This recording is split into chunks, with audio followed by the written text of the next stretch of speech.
اندر یہ بات طے پائی گئی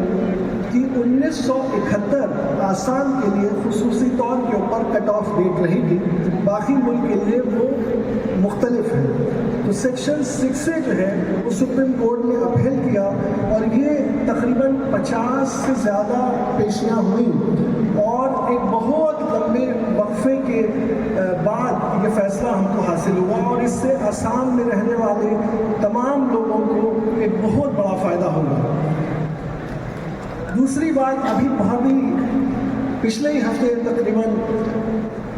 ایک سلسلہ چل رہا تھا پورے ملک میں،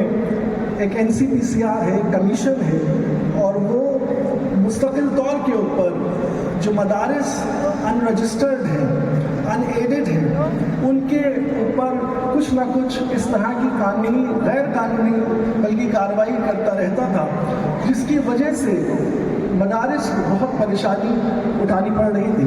اس کو جمعیت علماء ہند نے بنام NCPCR سپریم کورٹ میں داخل کیا اور پچھلے ہفتے ان کی وہ تمام کوششیں جو NCPCR کی تھی ان کو اسٹے کر دیا سپریم کورٹ نے. تو ابھی فی الوقت اسی پچھلے مہینے کے اندر یہ 2 بڑی کامیابیاں جمعیت کو حاصل ہوئی بہت لمبی قانونی لڑائی کو لڑنے کے بعد. آج کا مجھے جو حکم ہوا ہے جو بات رکھنے کا، وہ وقف ترمیمی بل کے سلسلے میں. ایک بہت اہم بات اس میں شروع میں آپ کے سامنے پیش کر دوں کہ ہم سب اس ملک میں آئین کے پابند ہیں، اور آئین ہمارے بزرگوں نے تمام لوگوں سے ساتھ مل کر اس کی تعمیر کی، اور وہ آئین جو ہے وہ ان تمام نسبتوں اور رشتوں کی ضمانت ہے. اس آئین میں ہمیں مکمل مذہبی آزادی حاصل ہے. اس مکمل مذہبی آزادی کو حاصل کرنے اور اس کو قائم رکھنے کے لیے وقف کا قانون بنایا گیا، کیونکہ جو مذہبی آزادی آئین دے رہا ہے اور مذہب کا کوئی پہلو ایسا ہے جس کے اندر حکومت قانون سازی سے اس کو محفوظ کر سکتی ہے، تو اس میں وہ قانون بناتی ہے. اور یہ سلسلہ تقریباً 100 سال پرانا ہے. پہلا وقف کا جو قانون بنا وہ انگریزوں نے بنایا 1913 میں. آزادی کے بعد 1954 میں قانون بنا، اور 1954 کے قانون کی دفعہ 11 میں جو حضرت نے بتائی ابھی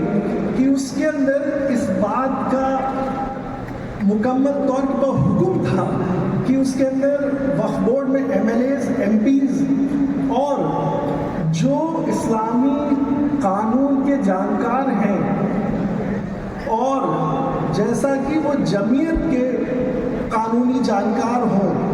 اس طرح کے لوگوں کو اس میں شامل کرنے کا حکم تھا.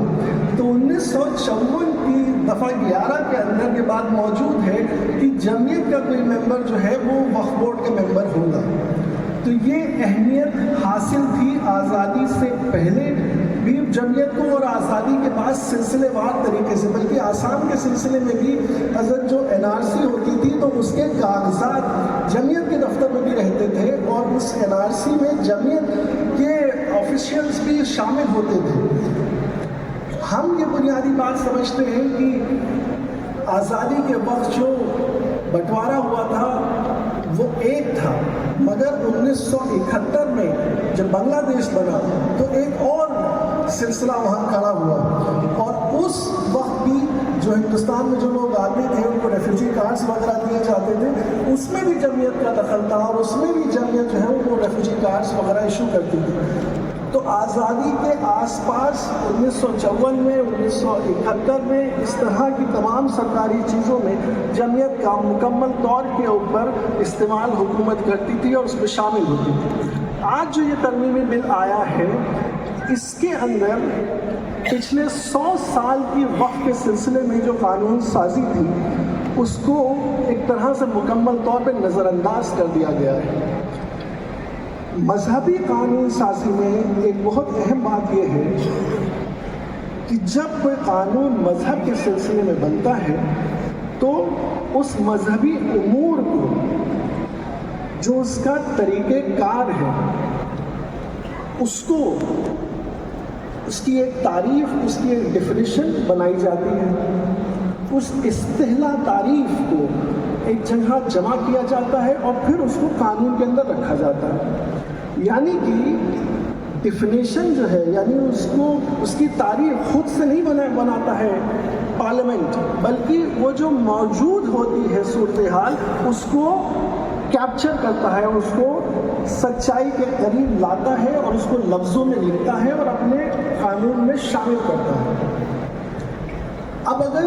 ڈیفینیشن وہ بنی ہے جو کہ اس مذہبی امور کو اپنے اندر شامل کرتی ہے، تو کیا سوال پھر یہ اٹھتا ہے کہ ہم کیا اس ڈیفینیشن کو چینج کر سکتے ہیں، اس کو بدل سکتے ہیں؟ کیونکہ جس مذہبی امور کو آپ شامل کر رہے ہیں قانون سازی میں، وہ تو اپنی جگہ موجود ہے، اس کو آپ نے ضرورت کے اعتبار سے اور آئین میں جو حکم ہے فریڈم آف ریلیجن کا، اس کی وجہ سے آپ نے اس کو شامل کیا ہے۔ تو جب آپ نے اس کو شامل کر لیا ہے ایک ایکٹ کے اندر، تو آپ اب اس کو یہ نہیں کہہ سکتے کہ اب ہم اس کے اندر یہ چیز ہٹائیں گے اور یہ چیز رکھیں گے۔ اب ہمارے ہندو میرج ایکٹ کے اندر اگر یہ بات ہے کہ 7 پھیرے آگ کے اگنی کے لیے جائیں گے، تو کیا یہ حکومت کہہ سکتی ہے کہ ہم اب اگنی کو بجھا دیتے ہیں اور 7 پھیرے لیے جا سکتے ہیں؟ اس کا تصور ہو سکتا ہے کیا؟ نہیں ہو سکتا۔ اسی طرح سے وقف کے جو امور ہیں اور اس کی جو ڈیفینیشن ہے، اس کا جو ٹرم ہے، وہ ویسے ہی مذہبی طور کے اوپر جیسا کہ ہے ویسا ہی رکھا جا سکتا ہے، اس کو چینج نہیں کیا جا سکتا۔ اور یہ بات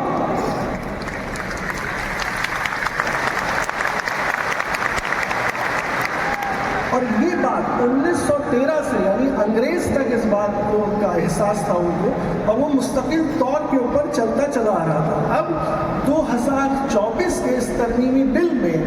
پہلی بار اس ڈیفینیشن کو چینج کیا گیا ہے، اور اس کے اندر جیسے پرسنل لا بورڈ کے صدر صاحب نے بات کہی کہ وقف بائی یوزر، یعنی کہ آپ کا ایک قبرستان ہے، اس کے کاغذات کسی کے پاس نہیں ہیں۔ کیوں؟ کیونکہ ہمارے دادا پردادا اور ہمارے والد سمجھتے دیکھتے چلے آ رہے ہیں کہ یہ قبرستان ہے اور وہاں کے اوپر لوگ دفن کیے جاتے ہیں۔ ایک مسجد ہے، وہ ایک زمانے سے چلی آ رہی ہے اور وہ اس میں لوگ استعمال کر رہے ہیں، اور وہ ٹائم امیموریل سے یعنی یادداشت کے بھی باہر وہ موجود ہے۔ اب وہ اپنے استعمال ہونے کی وجہ سے وہ وقف مانا جاتا ہے اور وہ وقف قائم رہے گا، مگر کچھ جگہوں کے اوپر اس کے فرمان موجود ہوتے ہیں، کہیں وقف موجود ہوتی ہے، کہیں کسی قسم کے کاغذ موجود ہوتے ہیں جو کرنے والا واقف ہے اس کے سلسلے میں کہیں کہیں کیا ہندوستان میں 70% تقریباً ایسے اوقاف ہیں جن کے کوئی کاغذات موجود نہیں ہیں، کیونکہ وہ 200-300 سال پرانے ہیں۔ تو جو اور یہ بات تو سبھی کے اوپر لاگو ہوگی، مندروں کے بھی، گرجا گھروں کے بھی، تمام دوسرے جو مذہبی لوگ ماننے والے ہیں ان کے سب کے اداروں کے کوئی کاغذات 100 سال 200 سال پرانے نہیں موجود ہوں گے۔ آج انہوں نے ڈیفینیشن کے اندر کیا کیا کہ یہ وقف بائی یوزر کو انہوں نے کہا کہ اس کو ہم ہٹا دیں گے، بنا کسی وجہ کے، بنا کسی اس کو ریزن کے کہ کیوں ہٹا دیں گے۔ دوسری چیز وہ لے کر کے یہ آئے کہ وقف کرے گا کون؟ وقف وہ کرے گا جو مسلمان ہو اور کم سے کم 5 سال پرانا مسلمان ہو۔ اب یہ عقل سے باہر کی بات ہے کہ جب کوئی شخص کسی بھی مذہب میں داخل ہوا یا اس مذہب کا ہے، اس پر مکمل طور پہ اس کے سارے اختیارات اس کو حاصل ہو جاتے ہیں، تو آپ اس بات کو کیوں لائے کہ جو مسلمان ہو اور کم سے کم وہ 5 سال پرانا مسلمان ہو تبھی وہ وقف کر سکتا ہے؟ 2013 کا اس سے پہلے